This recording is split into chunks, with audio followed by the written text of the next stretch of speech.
El aparato locomotor controla más de 650 músculos, dando lugar a una enorme diversidad de acciones.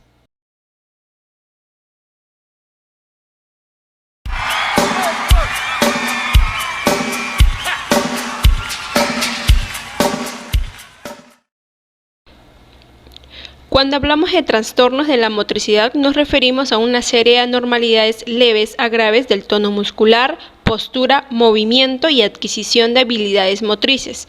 Por ejemplo, un niño puede tener dificultades en un ámbito motor muy concreto a nivel de la escritura y de la motricidad fina solamente, o bien en diferentes ámbitos motores como la coordinación o el equilibrio, más referido a la motricidad gruesa.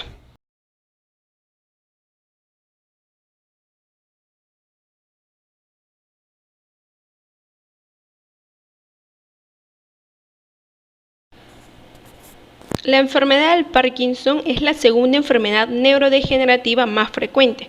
En el mundo existen entre 7 a 10 millones que padecen este trastorno, que habitualmente se manifiesta hacia los 60 años de edad. Se caracteriza por la presencia de bradicinesia, es decir, escasez de movimientos, también rigidez o temblor de reposo no siempre presente y alteración de los reflejos posturales en estadios avanzados de la enfermedad. Una característica típica es la marcha lenta, con pasos cortos, arrastrando los pies y con una estrecha base de sustentación.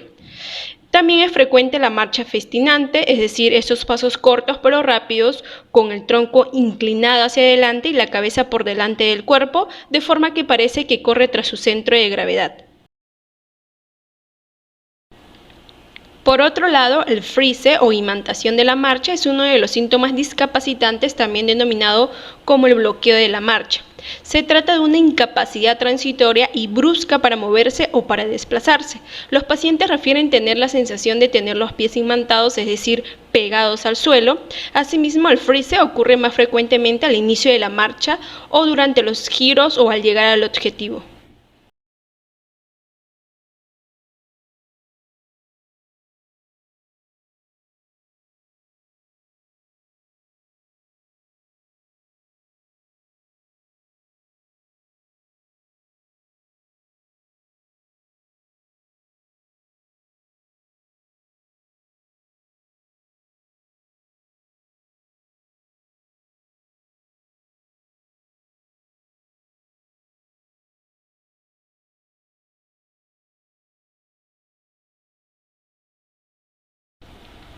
James Parkinson, médico británico, en 1817 describió la parálisis agitante que hoy se conoce como el mal de Parkinson. En relación al trastorno de la marcha en la enfermedad del Parkinson, la fisiopatología es poco conocida. Cabe mencionar que los neurotransmisores que se encuentran ligados a la enfermedad del Parkinson, uno de ellos se encuentra vinculado a la sustancia negra, la cual se muestra como una franja oscura al lado del mesencéfalo. Asimismo, esta toma su color negro por la neuromelanina, que se deriva del neurotransmisor denominado dopamina, la cual se encuentra implicada en algunos síntomas del Parkinson, como por ejemplo la complicación para realizar los movimientos voluntarios.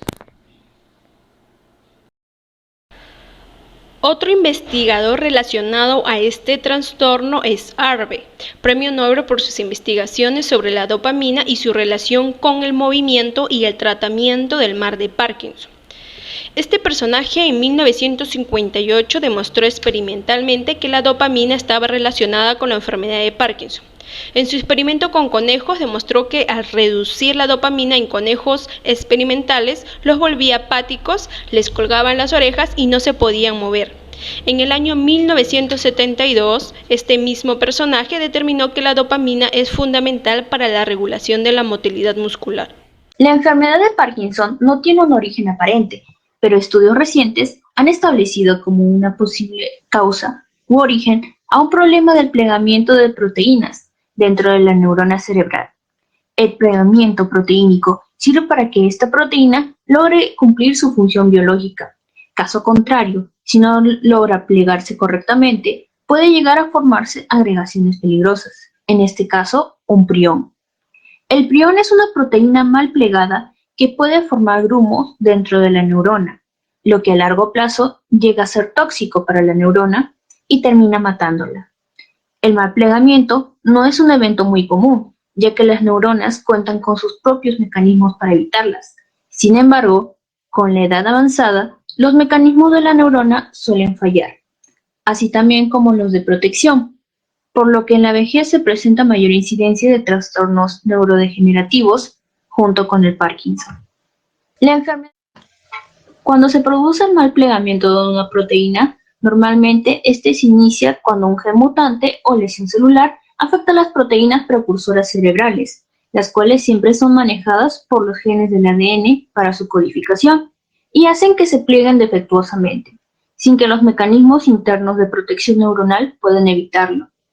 Esto produce una formación priónica de la proteína, la cual es capaz de contaminar a otras proteínas sin necesidad de genes, formando placas amiloides, que se acumulan en forma de fibras insolubles dentro de la neurona, matándola lentamente.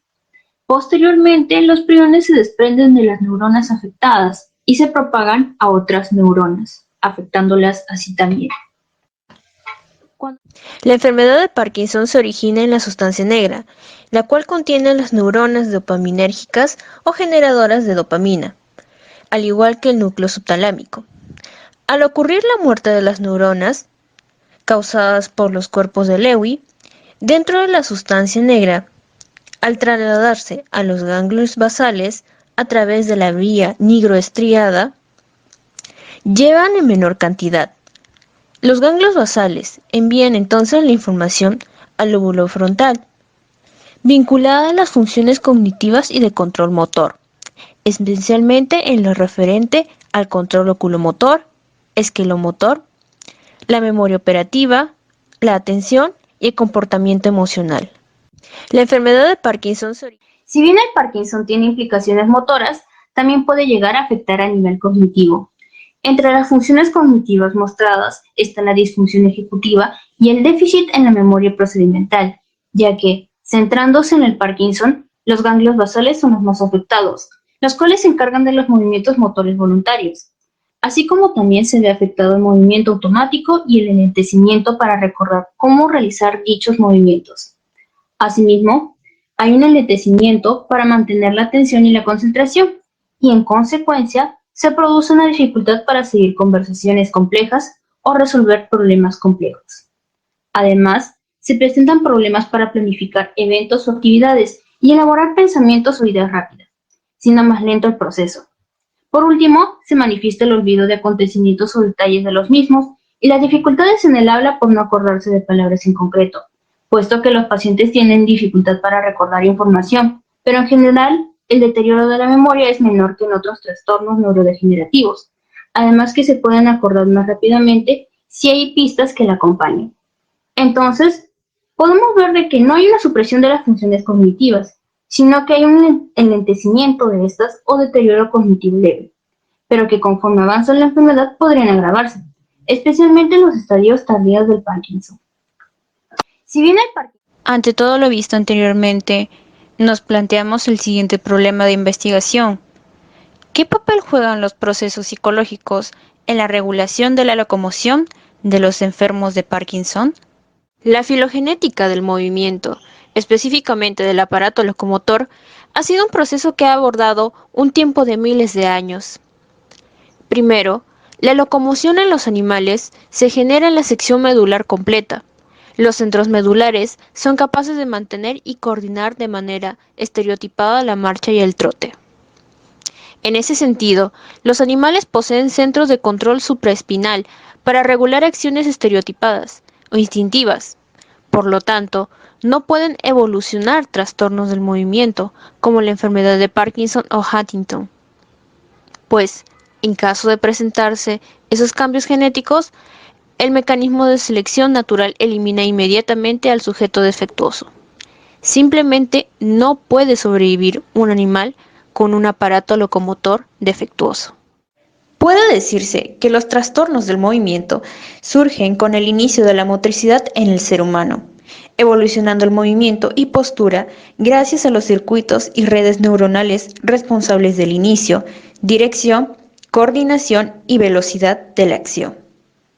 El movimiento parte de la médula espinal, el cual a su vez es controlada por los mecanismos supraespinales, ya que por sí mismo no puede manejar la amplia gama motriz de las actividades humanas. Y es esta misma complejidad la que posibilita el padecer trastornos de la locomoción, ya que como se mencionó anteriormente, los movimientos no son estereotipados, sino cambiantes en el ser humano. Dentro de los mecanismos supraespinales mencionados, los cuales actúan paralelamente para poder integrar toda la información sensorio-motora que reciben, tenemos primero a la corteza cerebral, el cual es el centro del cerebro social, ya que permite la imitación y la empatía, como en el caso de las neuronas espejo, y es el centro de los movimientos voluntarios y la información somatosensorial.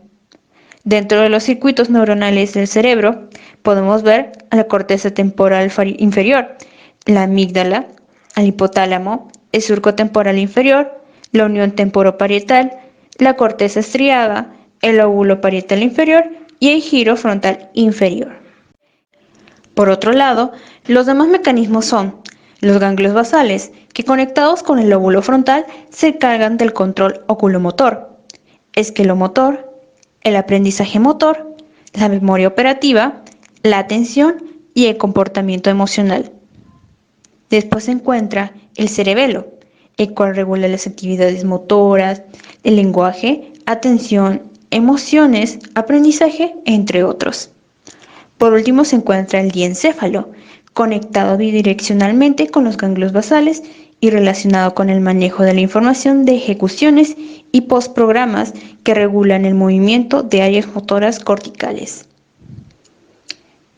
En último lugar, podemos mencionar a la médula espinal en sí, que contiene circuitos neuronales de respuestas básicas involuntarias o reflejas. Los sistemas perceptuales toman como centro a la teoría ecológica de la acción de James Jerome Gibson, en donde se habla sobre la relación de percepción-acción, la cual hace referencia a lo que percibimos mientras nos encontramos en una determinada acción. Enfoque de percepción directa. Gibson nos habla dentro de esta teoría acerca del enfoque de percepción directa, en donde se observa que el organismo y el ambiente están interrelacionados como generadores de movimiento, es decir, unidades de percepción-acción. Asimismo, en este enfoque toda la información que se encuentra en el estímulo no requiere de recuerdos o procesos de razonamiento para percibir y actuar. Cabe resaltar que Jerome Gibson se centró en estudiar a los estímulos más que a los órganos de los sentidos. Affordance.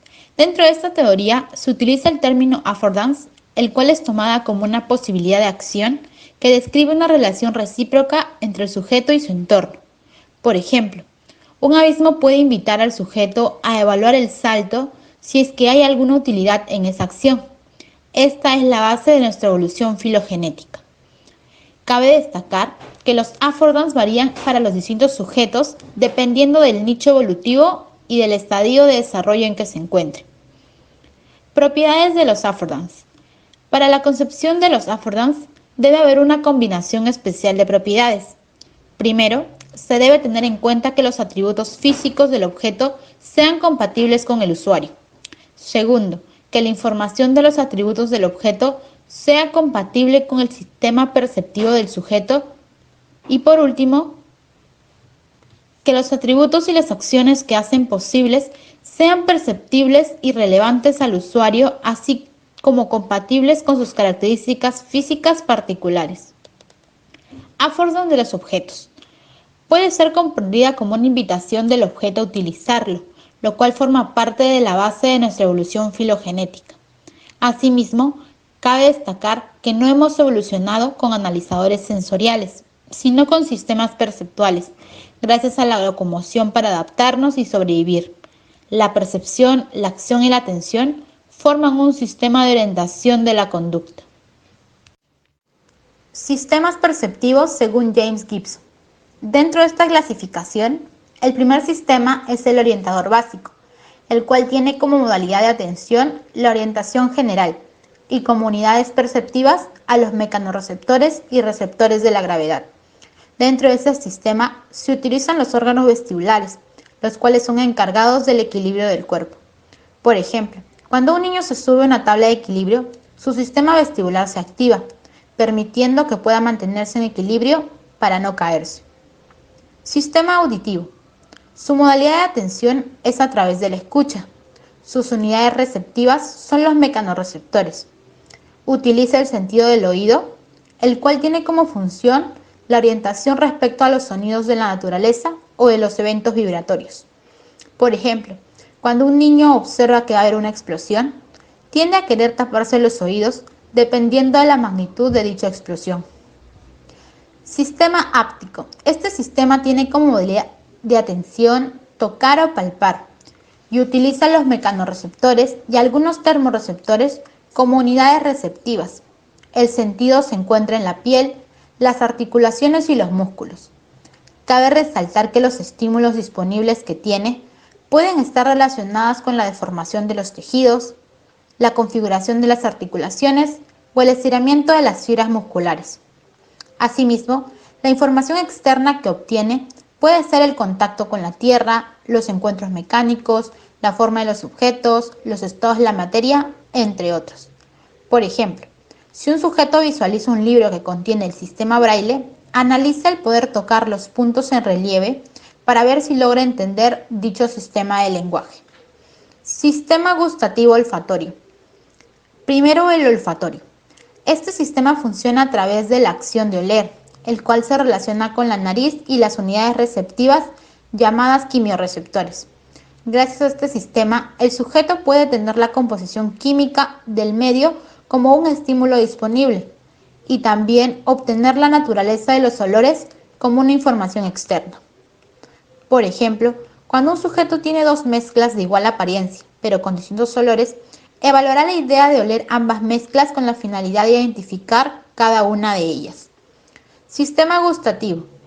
Tiene como modalidad de atención al gusto y como unidades receptivas a los quimiorreceptores y mecanorreceptores. Utiliza la boca, la cual tiene como objetivo la degustación. Los estímulos disponibles dentro de este sistema son la composición química de los objetos que ingiere el sujeto y la información externa se obtiene cuando guarda relación con los valores nutritivos y bioquímicos.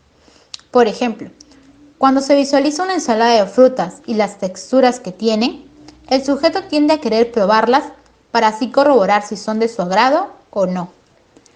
Sistema visual. Este último sistema, su modalidad de atención es el ver, el cual se dará de los fotorreceptores, los cuales están ubicados en los ojos. La actividad de los órganos de este sistema se encargan de la acomodación, el ajuste pupilar, la fijación, la convergencia, entre otros.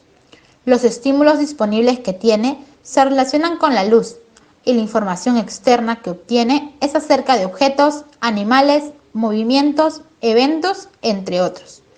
Por ejemplo, cuando hay mucha luz, el sujeto tiende a mirar al centro en donde sale dicha iluminación.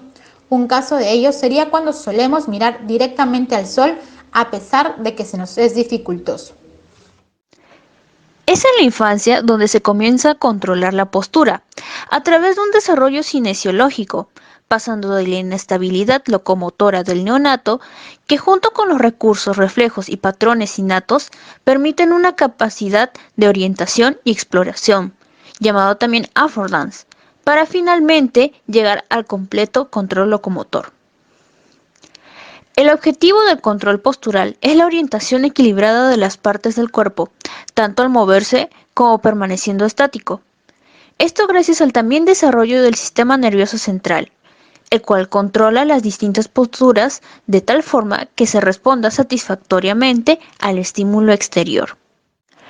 Se menciona que las personas logramos percibir debido a que estamos en acción durante toda nuestra evolución ontogenética.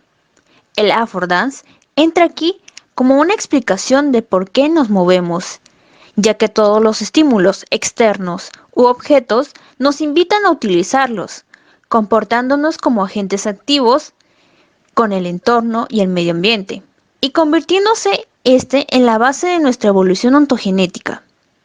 Por ejemplo, cuando oímos música, empezamos a bailar. o cuando observamos un árbol, lo trepamos. Dentro del desarrollo postural, empezamos a controlar nuestros movimientos desde el nacimiento.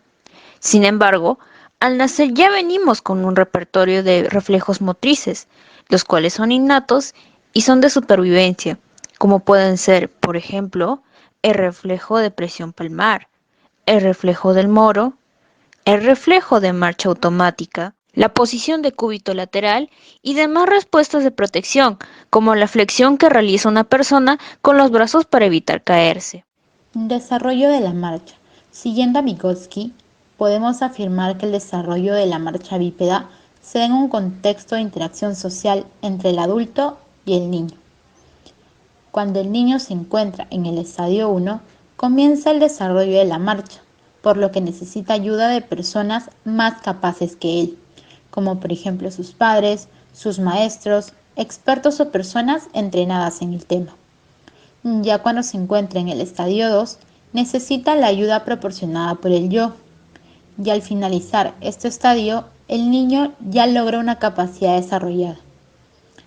Junto con el estadio 1, son consideradas también zona de desarrollo próximo del niño. Ya estando en el estadio 3 y al poseer una capacidad desarrollada de la marcha, se dan los procesos de internalización, automatización y fosilación. Ya en el estadio 4 se empieza a dar el proceso de desautomatización, en donde se da un giro recursivo hacia los estadios anteriores 1 y 2. En relación a la biomecánica de la marcha humana, existen dos métodos de análisis del ciclo de la marcha. Uno de ellos es la cinemática, la cual está relacionada directamente con el movimiento. La otra es la cinética, la cual se relaciona con fuerzas internas que pueden ser la contracción muscular y la inercia, y las fuerzas externas como la gravedad o las reacciones de los suelos. La marcha bípeda. Esta es una actividad alternada que utiliza los miembros inferiores del ser humano, que es enseñada a los neonatos con la finalidad de que sea utilizada a lo largo de su vida. Esta actividad ha permitido que se puedan realizar otras actividades como saltar o correr.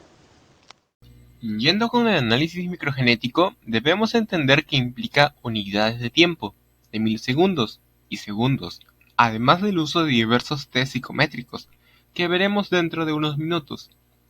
Y finalmente también, los sistemas de acción están compuestos por 4 áreas que ya hemos visto anteriormente, pero sería adecuado volverlas a mencionar. Una de ellas es la corteza cerebral, especialmente el homúnculo de Penfield, y las neuronas espejo, de imitación y empatía. De allí, como segundo, los ganglios basales, que se conectan a través de los circuitos neuronales a los lóbulos frontales. Estos están ligados al aprendizaje motor, control oculomotor, control esquelomotor, memoria operativa, atención y comportamiento emocional. Como tercero, tenemos el cerebelo, el encargado de regular las actividades motoras, y el diencéfalo, como último, que se encarga de la ejecución y postprogramación de planes motores almacenados en las memorias de largo plazo procedimentales. También tenemos sistemas sensoriales relacionados con la acción. El sistema somatosensorial, producir modalidades de estímulo como el tacto, temperatura, propiocepción son una de sus funciones. También tenemos a la visión, que permite identificar objetos en movimiento y la propiocepción visual del movimiento de nuestro cuerpo. Y como último, el sistema vestibular. Maneja dos tipos de información: la posición de la cabeza y los cambios repentinos en la dirección del movimiento de esta. Estos sistemas, cuando a nivel bioquímico están desactivados o sobreactivados en una persona, nos pueden indicar que es un paciente que padece de Parkinson. Un ejemplo en el trabajo conjunto de los sistemas anteriores es la marcha, interacción entre la postura y la locomoción. Pero para que se dé esta acción debe haber una integración de la información propioceptiva, vestibular y visual, que ya hemos mencionado. Pero ¿de dónde proviene esa información? ¿Solamente de nuestro medio interno? Pues no solamente de ahí, sino también del entorno. Luego la procesa y finalmente genera una respuesta motora, ya sea voluntaria o involuntaria. De allí unos ciertos malestares como la bradicinesia, la identificación de los movimientos, en especial los voluntarios complejos. También la marcha festinante, velocidad de la persona aumenta en su esfuerzo inconsciente de compensar el desplazamiento anterior del centro de gravedad. Y el freezing, sensación de tener los pies pegados al suelo. Son patologías que nos indican la intervención de los procesos psicológicos básicos en la regulación del movimiento corporal, donde estos procesos serían los de atención, memoria, motivación y emoción se ven alterados. Comencemos con la atención y sus funciones. La atención sostenida es la habilidad para mantener una respuesta de la conducta continua y repetitiva. Atención selectiva favorece la eliminación de estímulos adecuados para realizar una tarea. Por ejemplo, en clases de baile utilizamos estos dos tipos de atención.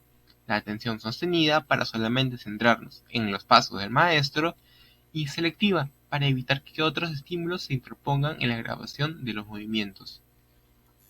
Otras funciones sería de la atención es la alternante, cambio de foco de atención y lo vuelve a recuperar, y la atención dividida, que facilita la respuesta simultánea a diferentes tareas. En la práctica no solo debemos centrarnos en nuestra posición, sino también en la posición que se encuentran nuestros compañeros, claro, sin perder la sincronía de nuestros movimientos. De ahí la atención dividida nos ayudará a prestar no solamente la propiocepción de nuestros cuerpos, sino también a la música y seguir esos patrones. También tenemos diversos tipos de atención externa o interna, referida al objeto al que se dirige la atención. Interna es la que se dirige a los procesos mentales o cualquier tipo de estimulación interoceptiva, mientras que la externa es la que se dirige a estímulos del exterior. Visual o auditiva, global o local, concentrada o dispersa. Esta hace mención al control que ejerce la atención. Y allí tenemos a la abierta o encubierta. Relacionado con la orientación, por ejemplo, una encubierta podría ser escuchar una conversación sin que se note, mientras que la abierta sería con movimientos de cabeza, brazos, etc., siendo más notorio ante la persona. Según Alexander, DeLong y Strick, la memoria operativa que se relaciona con el aprendizaje motor, su base neurofisiológica son los ganglios basales y lóbulos frontales. La función de esta es que los códigos sensorio-motores, los cuales deben ser practicados constantemente para ser enviados a la memoria a largo plazo procedimentales. De allí, utilizando la teoría y esquema de Alan Baddeley, tenemos que el bucle fonológico en el aprendizaje motor tiene la función de aprender y memorizar los movimientos. El operario agenda visoespacial, la manipulación de imágenes visuales y espaciales, lo que nos permitirá actualizar nuestras imágenes que están ubicadas en la memoria a largo plazo y además crear futuros escenarios de movimiento. Operario almacén episódico nos ayuda a recordar los modelos de actividades motrices gruesas y finas que pueden ser conceptualizadas y llegan a actualizar el set. Finalmente, el sistema de control ejecutivo central se encargará del control motor con diversas modalidades atencionales. Ahora iremos con el tema de rehabilitación del enfermo de Parkinson. Pero antes de ir con la rehabilitación vygotsquiana, tomaremos unos segundos y nos dedicaremos a su enfoque, que es el histórico-cultural. Aquí encontraremos a Vygotsky y Luria. Vygotsky con las funciones psicológicas superiores, sistemas complejos de origen social y que funcionan de manera voluntaria y conjuntamente trabajan entre ellas. Y con Luria, donde una desintegración de un sistema funcional ante una lesión cerebral puede ser compensada por la reconstrucción interna, reorganización de elementos internos y algo más radical que podría ser la reorganización interfuncional.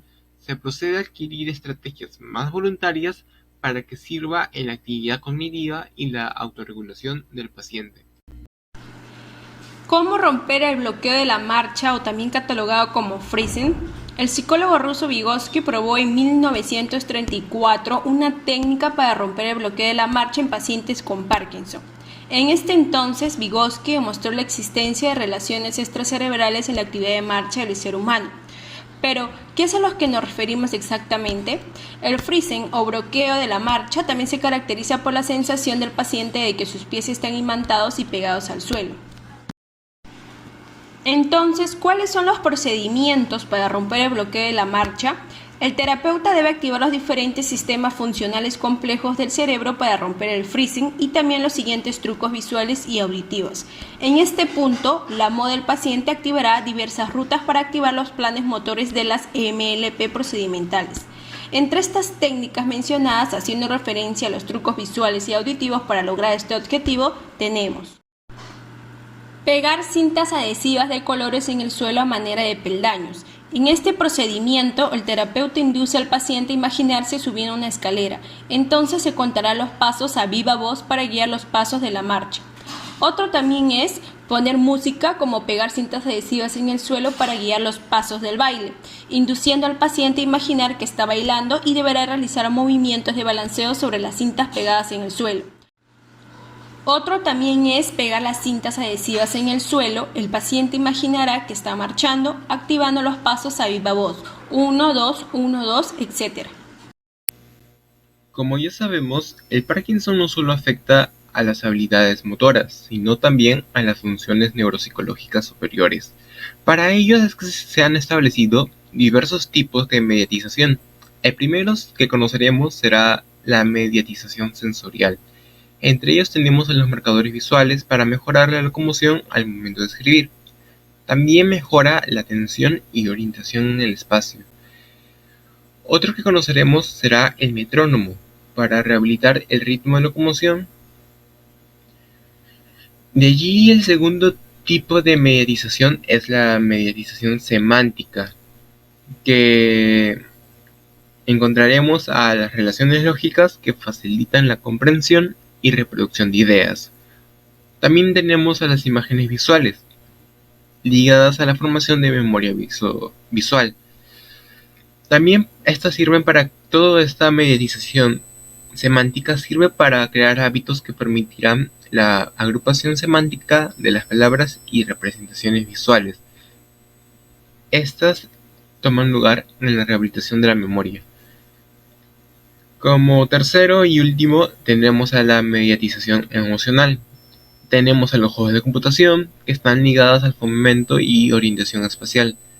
Otro sería la organización de situación de competencia para aumentar la motivación. Toda esta mediatización emocional tiene como el objetivo de aumentar las emociones positivas y como resultado de los tres tipos, como resultado de la mediatización en sí, se encontró que se mejoró el apartado amnésico y en casos con alteraciones motoras al lado derecho en los pacientes se mejoraron las funciones visoespaciales, mientras que cuando los pacientes tenían alteraciones en el lado izquierdo se mejoró la memoria visoespacial. Otra técnica es la que nos propone los neurocientíficos francés-argentino Alain-Louis Benavit y el francés Pierre Boyac, llamada estimulación cerebral profunda en la década de 1990. Tras su éxito, ha sustituido a varias intervenciones quirúrgicas. A través de la implementación de electrodos en el cerebro, también un dispositivo con batería en la otra zona del cuerpo, este último envía los impulsos eléctricos al circuito neuronal llamado núcleo subtalámico. Esos impulsos buscarán desactivar al núcleo subtalámico, evitando la actividad anormal que interfiere en el control de los movimientos. No obstante, esa estimulación no funciona en todos los casos y no es una curación, solo sirve para tratar los síntomas del Parkinson. El uso de ciertos núcleos como blancos de la estimulación cerebral profunda ha sido un tema de actualidad en el desarrollo de la estereotaxia. 3 núcleos que fueron aprobados fueron el núcleo ventral intermedio, globo pálido interno y el núcleo subtalámico. Trabajo de campo. Aprendizaje de una tarea motora. El instrumento que utilizaremos será la prueba de la estrella de Whipple, el cual es un instrumento que puede ser utilizado para investigar fenómenos relacionados con el aprendizaje de habilidades psicomotoras y la memoria procedimental. En el año 1910, Whipple fue el primero en experimentar con la estrella de 6 puntas. Es por ello que este experimento lleva su nombre. El objetivo de este experimento es medir y evaluar la rapidez, la destreza, la coordinación, la motricidad fina, la coordinación visomanual, la orientación espacial, la discriminación de formas, la discriminación de distancia, la atención y la concentración. Los materiales que se utilizarán será un espejo, un metalocartón, una hojabón, un lapicero o lápiz. Pero, ¿en qué consiste el experimento? El experimento consiste en que el participante debe trazar el dibujo de una estrella, la cual estará observando de manera invertida a través de un espejo. Además, el experimentador deberá sujetar un metal o cartón encima de la hoja en la que se trazará para que así se evite que el participante pueda mirar directamente su mano o la estrella. Se debe tomar en cuenta de que dicho objeto no incomode los movimientos de la mano o del brazo al momento de realizar el trazado. Evaluación de los resultados. La evaluación de esta prueba puede ser cualitativa y cuantitativamente. Sin embargo, la mayoría de los autores maneja variables cuantitativas. Las más utilizadas son el tiempo empleado para completar el trazado de cada dibujo y el número de contacto con los márgenes, contabilizándose como un error cada vez que se toca o cruza dichos márgenes. Trabajo de campo. Este experimento se realizó con la finalidad de analizar las habilidades motoras de un adulto mayor de 80 años. Para evaluar los resultados, se realizó la prueba 3 días seguidos, para así observar si el participante lograba reducir el tiempo y el número de contacto con los márgenes a medida que realizaba la prueba por segunda y tercera vez. Antes de iniciar el experimento, el experimentador le brindó las indicaciones al participante y estuvo presente durante todo el tiempo que se realizó el experimento. Resultados del trabajo de campo. Analizando los 3 dibujos realizados por nuestro participante, se puede observar que en el primer día, el participante empleó 20 minutos para realizar el experimento. Sin embargo, no logró completar la estrella. Asimismo, se puede observar que sus trazos tuvieron cierto número de contactos con los márgenes. El segundo día, se pudo observar que el participante sí pudo terminar el experimento y tuvo un menor número de contacto con los márgenes. El tiempo que utilizó para realizar este experimento fue de 43 minutos. En el tercer día, el participante logró tener un número reducido de contactos con los márgenes muy similar al día 2. Asimismo, logró concluir esta prueba en 20 minutos con 13 segundos. Al hacer una comparación de los trazos realizados en cada uno de los días, se puede observar que el tiempo empleado fue disminuyendo y que además el número de contacto con los márgenes también se redujo a medida que se fue realizando en los posteriores días. Como el marco histórico planteado en este vídeo, nos percatamos que el origen del Parkinson fue muy difuso en sus inicios, como James Parkinson, que definió la sintomatología como temblores durante el descanso, posturas anómalas y lentitud. Años posteriores a Hubesco, que definió la sustancia negra que influía en el desarrollo del Parkinson, se encontró pigmentos oxidados que indicaban muerte de células. Luego, la baja cantidad de dopamina que producía el Parkinson, según Harvey, de ahí en el libro de Eric Kandel, nos señala que se produce a través de un mal plegamiento de proteínas. Fueron denominados priones, pero aún no es totalmente verífico. Aún faltan varios estudios para tener una mayor claridad. También es que con los tratamientos quirúrgicos y farmacológicos estamos olvidando el daño que nos ha producido en nuestras funciones psicológicas. No obstante, esto debe deberse no solo al conocimiento desinterés del doctor, sino también del propio paciente. Ahora, yendo con las conclusiones, tenemos que el origen del Parkinson aún no existe una explicación verífica. La segunda es que la prueba que se utilizó fue el espejo de trazado de Whipple, que se utiliza para realizar estudios con temas afines al aprendizaje de habilidades psicomotoras y evalúa diversos factores, como ya se mencionó anteriormente, que se relacionan con el aprendizaje motor, como podría ser la atención, concentración, memoria, etc. De allí, el tercero sería que la mediatización, que está basada en la teoría histórico-cultural de Vygotsky y Luria, fue aplicada en pacientes con Parkinson, donde se usaron plumones, hojas de colores, como si fuese un camino recto largo, y cada vez que subía el nivel, estos plumones iban desapareciendo poco a poco, pues el objetivo era que los pacientes interiorizaran estos. De ahí también se buscaba la activación de los sistemas funcionales para romper el freezing, teniendo resultados positivos. El cuarto, con todo este vídeo hemos logrado recopilar gran y valiosa información acerca del Parkinson, resolviendo nuestro problema de investigación, el cual es que qué papel juegan los procesos psicológicos en la regulación de la locomoción de los enfermos del Parkinson. Esto ha sido notorio en el análisis microgenético, donde se habla de la importancia de estos en el aprendizaje motor y cómo éstas interactúan para lograr aprender. De ahí, la técnica de rehabilitación de Vygotsky también nos ayuda a explicar la implicación de estos procesos, pues se debe buscar la activación de los sistemas funcionales del cerebro para romper el freezing mediante trucos, y que la memoria operativa se encargará de activar la memoria de largo plazo procedimental. En síntesis, la enfermedad de Parkinson no solo afecta nuestra actividad motora, sino también nuestros procesos psicológicos, los cuales trabajan en sincronía para la realización de nuestros movimientos tanto voluntarios como involuntarios. Y con Vygotsky vemos que una forma de rehabilitación motora es a través de la activación y potenciación de la memoria, atención, entre otros, donde la información del entorno, que en este caso serían los pulmones, cintas o cualquier herramienta que se utilice para romper el freezing, ayudarán en este proceso. Ahora veremos qué significa romper el freezing según la propuesta de Lev Vygotsky. Recordemos que esta técnica consistía en crear una relación extracerebral, en este caso con cintas pegadas en el suelo, para activar las áreas cerebrales sanas del enfermo de Parkinson. En el suelo, a una distancia de nuestros pasos, en las zonas de más tránsito. Cuando caminando suframos un bloqueo de la marcha, no debemos intentar abalanzarnos, ¿de acuerdo? Nos paramos y nos fijamos en las marcas que hemos dejado en la zona de paso. Mirándolas, contamos en voz alta hasta 4. Y cuando llegamos al 4, damos el primer paso.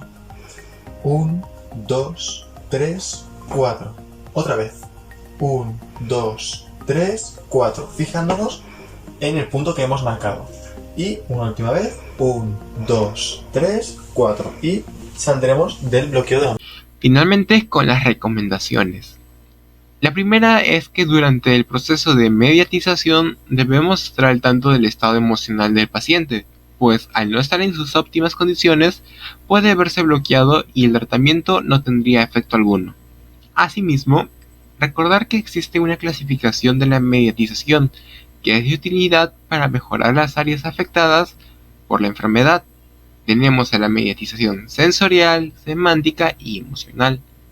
Como segunda recomendación y más ligada a la prueba, es que el adulto mayor debe encontrarse en un ambiente fuera de estímulos que lo distraigan. También el evaluado debe estar en condiciones estables al momento de tomarse la prueba. Y finalmente, las pruebas deben ser tomadas en días diferentes para obtener mejores resultados. Bueno, con esto sería todo de nuestra parte. Espero que les haya gustado el vídeo y muchas gracias.